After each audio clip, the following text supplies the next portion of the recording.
Bonjour et bienvenue sur le podcast Explore Japon, le podcast qui explore le Japon sous toutes ses coutures.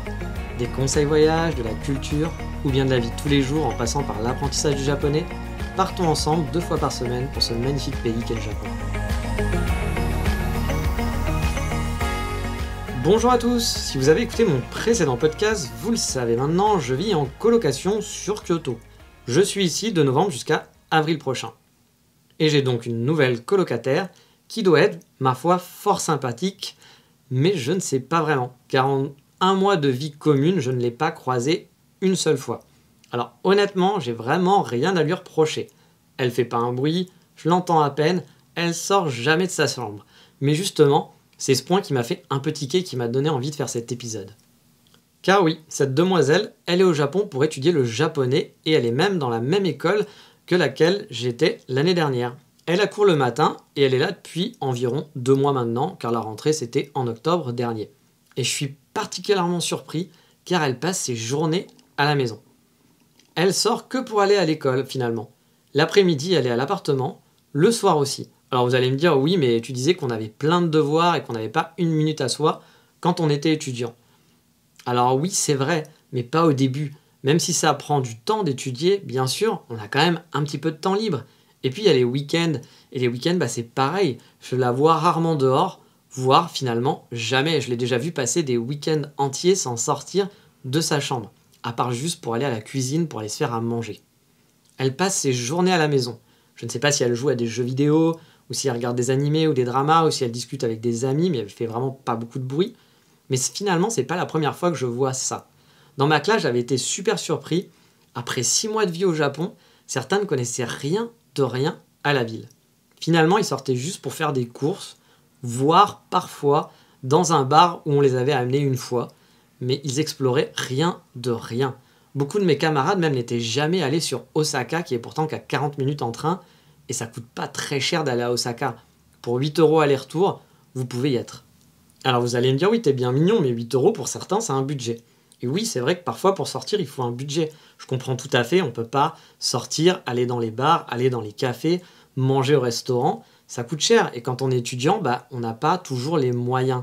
Mais je pense quand même qu'on peut profiter du Japon sans payer rien du tout. On peut se balader dans les rues, découvrir la vie des Japonais, regarder, se poser sur la Kamogawa tout simplement et profiter. Sortir avec des potes sans dépenser d'argent, c'est possible. Et je trouve ça du coup un petit peu dommage d'habiter dans le pays et de ne pas profiter du Japon. Et là aussi, bien sûr, tout le monde fait ce qu'il veut, je ne vais pas imposer ma façon de penser, mais encore une fois, je trouve ça dommage de venir étudier au Japon et de ne pas profiter, vu le coût qu'engendre un tel projet. L'école, ça coûte cher finalement. Si pour rester à la maison, pour regarder des animés, j'ai envie de dire, autant étudier le japonais dans son pays, ça vous reviendra beaucoup moins cher, l'école vous coûtera moins cher, vous pourrez habiter chez vos parents, vous aurez vos amis, vous n'aurez pas le dépaysement. Si c'est pour pas sortir, autant faire ça directement sur place. Mais après, j'impose rien à personne, bien entendu. Si votre rêve c'est d'aller au Japon et que votre kiff c'est de regarder des animés pendant toute la journée, faites-le. Mais encore une fois, c'est dommage de ne pas profiter de la vie japonaise si vous êtes sur place. A priori, si vous aimez les animés, si vous êtes venu apprendre le japonais, c'est que vous êtes intéressé quand même par le Japon et pas que par les animés. Donc profitez, puis même quand vous regardez des animés, vous regardez des dramas, ce qui vous intéresse c'est la vie au Japon, c'est pas juste Sangoku qui va se battre ou Luffy qui va se battre contre quelqu'un.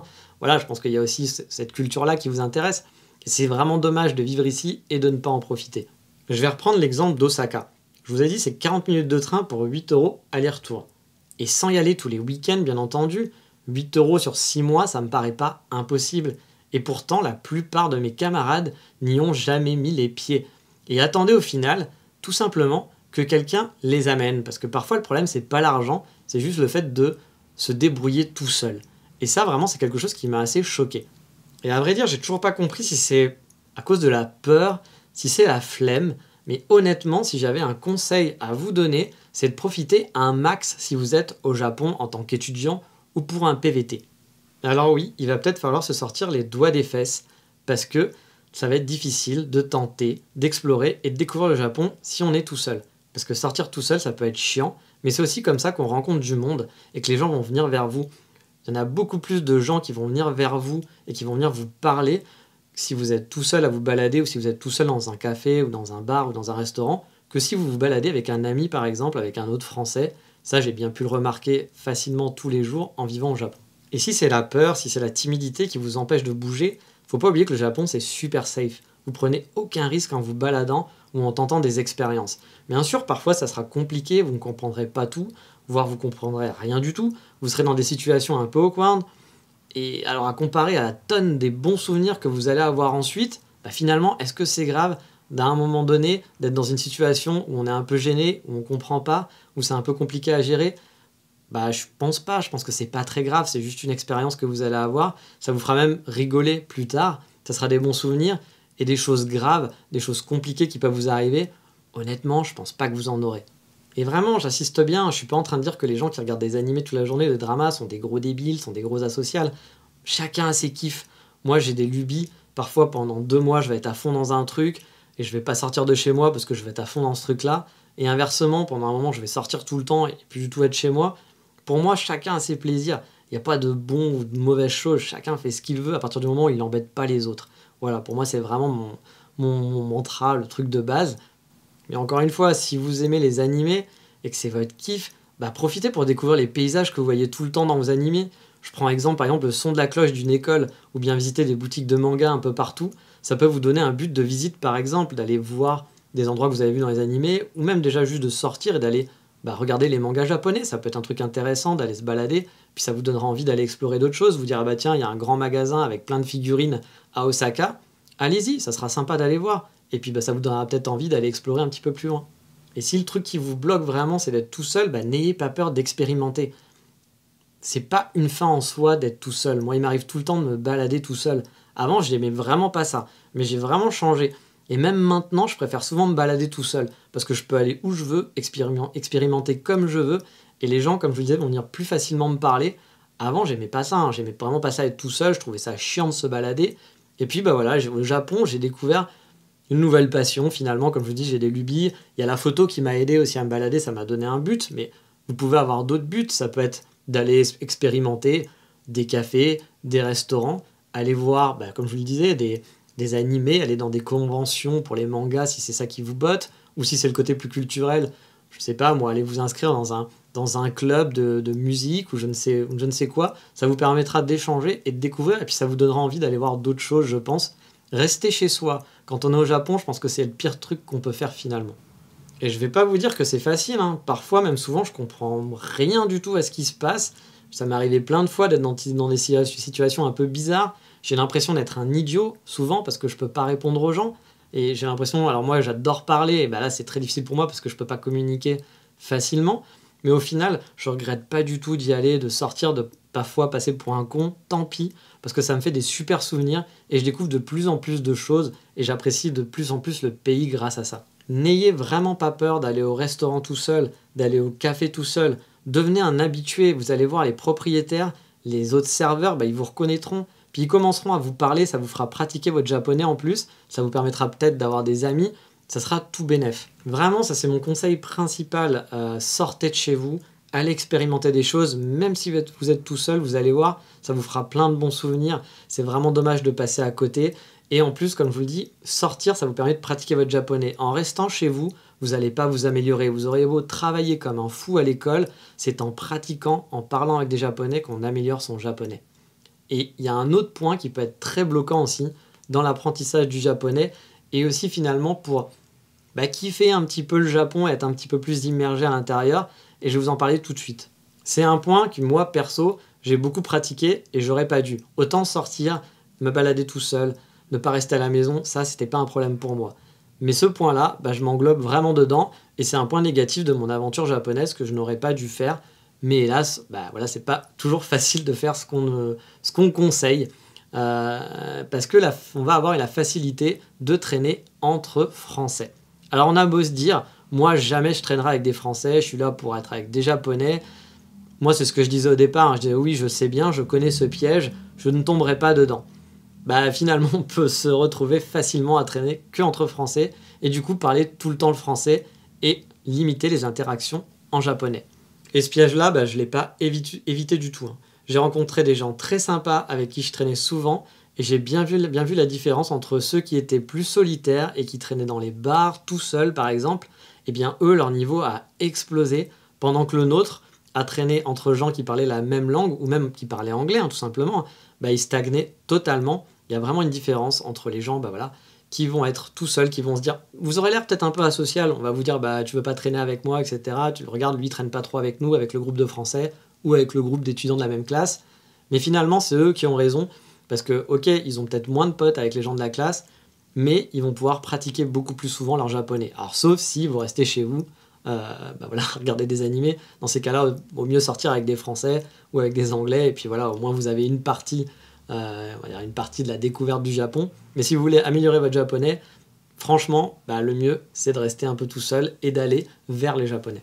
Et je sais, c'est facile à dire, c'est un piège classique, on a beau le savoir, mais c'est très facile de tomber dedans.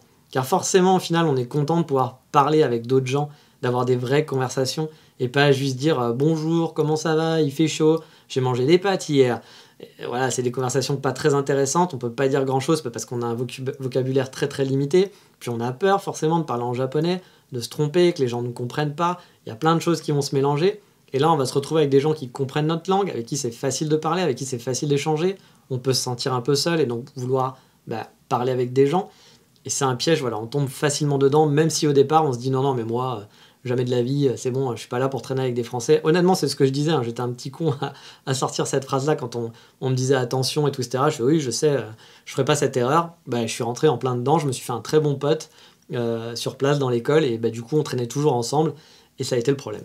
Après, attention, je vous dis pas de ne pas sociabiliser avec vos compatriotes ou vos camarades de classe, mais essayez finalement au mieux de faire les deux, de sortir tout seul régulièrement, vous gardez du temps pour vous laisser des opportunités de parler japonais, de pratiquer plus, et garder une autre partie du temps pour passer des moments avec vos amis francophones, avec vos amis anglophones. C'est pas un problème, mais il faut essayer de dispatcher les deux et vraiment de se garder du temps pour être tout seul. Même si vous allez dans des bars avec des amis, etc., ce sera pas pareil que si vous y allez tout seul. Et les bars, honnêtement, c'est le meilleur moyen pour pratiquer son japonais. Alors si vous buvez pas, vous n'êtes pas un gros buveur, forcément ça va pas être un bon conseil, mais si ça vous dérange pas de boire un petit peu d'alcool, sans forcément vous rendre totalement, vous mettre des murges tous les soirs, mais aller dans des bars de temps en temps, ça permet de pratiquer parce que l'alcool désinhibe pour parler, et du coup, moi j'ai vraiment vu la différence entre ceux qui allaient tout seuls dans des bars, vraiment leur niveau a explosé alors qu'au début ils étaient nuls, vraiment de chez nuls, et quand j'ai vu ces gens-là partir, se lâcher, aller dans des bars et tout, ils nous ont mis notre mère très facilement en japonais. Ça s'est fait en l'espace de quelques semaines, ça allait très très vite. Enfin bref, vous l'aurez compris, si vous vivez au Japon, que vous venez en tant qu'étudiant, ou que vous êtes là en PVT, c'est vraiment de profiter à fond de l'expérience. Sortez de votre zone de confort. Vous l'avez déjà fait en plus en passant le cap de venir ici en tant qu'étudiant ou en PVT, donc ça vous demande de faire juste un petit effort supplémentaire qui n'est pas simple, je le sais bien, il faut changer ses habitudes, et parfois c'est difficile, ça fait partie de notre caractère, mais restez le moins possible à la maison pour profiter du Japon et de la beauté de ce pays. Il y a plein de choses à apprendre, plein de choses à découvrir. Essayez de faire des expériences, des nouvelles expériences, essayez d'être un peu plus tout seul pour pouvoir après partager avec les Japonais, s'ouvrir, être moins timide. Vous allez voir, ça va être vraiment super top de faire ça. Et au final, ce conseil de ne pas rester à la maison, je le dirais bien à ma coloc, mais finalement, je la croise jamais, donc c'est un peu compliqué pour lui donner ce conseil, mais j'aimerais vraiment qu'elle sorte plus. Je m'en fous, c'est sa vie, elle fait ce qu'elle veut. Mais vraiment, personnellement, je trouve ça dommage. Vous serez peut-être pas d'accord avec moi, et je comprends tout à fait, mais vraiment, je trouve ça dommage de venir ici, d'avoir dépensé beaucoup d'argent pour rester à la maison, H24, à part pendant les cours. Encore une fois, c'est son choix. Je vais pas aller lui dire t'es nul, machin et tout, etc. Elle fait ce qu'elle veut. Mais si c'est par peur, vraiment, si c'est par peur ou par flemmardise, c'est dommage. Parce qu'elle loupe quelque chose et elle s'en voudra sûrement plus tard. Donc voilà. C'est mon conseil que je donnerai à tous les gens qui viennent au Japon. Voilà, essayez de vous donner un bon coup de pied au cul, c'est pas facile, mais ça sera que du bonus et vous allez vraiment kiffer au final. Mais voilà, l'épisode du jour est fini et on va passer, comme d'habitude, au coup de cœur du moment.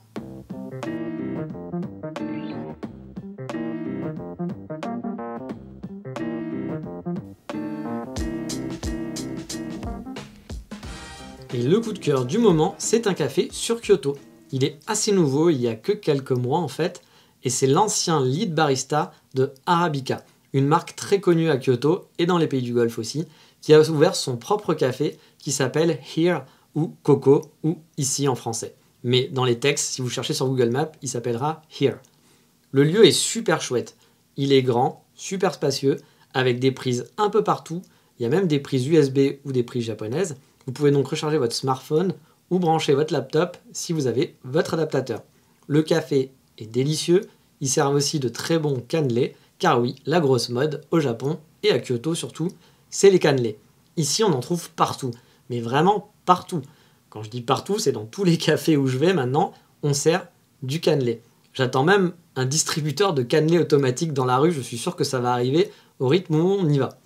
Il y a aussi une formule buffet avec des salades, des pâtes, j'ai l'impression qu'il y a aussi des plats un peu chauds. J'avoue, c'est pas trop mon truc. Quand je vais dans un café, je préfère du sucré, mais les assiettes ont l'air assez délicieuses quand je vois des gens manger. Donc si ça vous tente et que vous avez une petite faim, il y a cette formule buffet qui n'est pas là toute la journée, je crois que c'est entre midi et 2, je sais plus les horaires exacts, mais bon, un petit coup d'Instagram, je pense que vous aurez l'info, ou sur Google Maps, à mon avis, l'info est donnée. Depuis que je suis de retour sur Kyoto, j'aime bien squatter ce nouveau café finalement. L'atmosphère est vraiment cool, il est entré dans mon top des cafés de Kyoto pour bosser avec mon laptop. Alors par contre, niveau musique, c'est très... voilà, assez zen, il n'y a pas une musique trop forte, c'est pas une musique sympa. Alors après, on a tous des goûts différents, donc c'est peut-être bien aussi d'avoir ce genre de musique, mais moi j'avoue que la musique, je la trouve... elle serait pas là, ça serait pareil. Les serveurs sont assez froids, c'est pas une ambiance hyper chaleureuse au niveau de l'équipe, mais bon, ils restent polis et tout est sympathique. Et franchement, ça fait le boulot. Donc si vous êtes de passage sur Kyoto et que vous n'avez pas eu assez avec mes 2 épisodes sur mes cafés préférés à Kyoto, parce que j'avais fait 2 podcasts là-dessus, vous pouvez tenter celui-ci, et vous m'y verrez peut-être. Mais bon, je suis pas un fidèle de chez fidèle en ce moment, j'essaye de bouger dans mes différents cafés préférés chaque jour pour essayer de travailler dans des lieux différents. Et puis voilà, ils n'aient pas ma tête tous les jours collée devant eux avec un gaijin avec son laptop qui passe 6-7 heures dans un café. Donc j'essaye de bouger un petit peu partout. Mais voilà, c'est fini pour aujourd'hui. Et dans le prochain épisode, on se baladera près de chez moi, dans une ville entre Kyoto et Osaka. On y mangera de super crêpes et on fera une petite balade bien sympathique, on ira voir une cascade. Mais ça, c'est pour la prochaine fois. Je vous dis à bientôt, mata, ciao.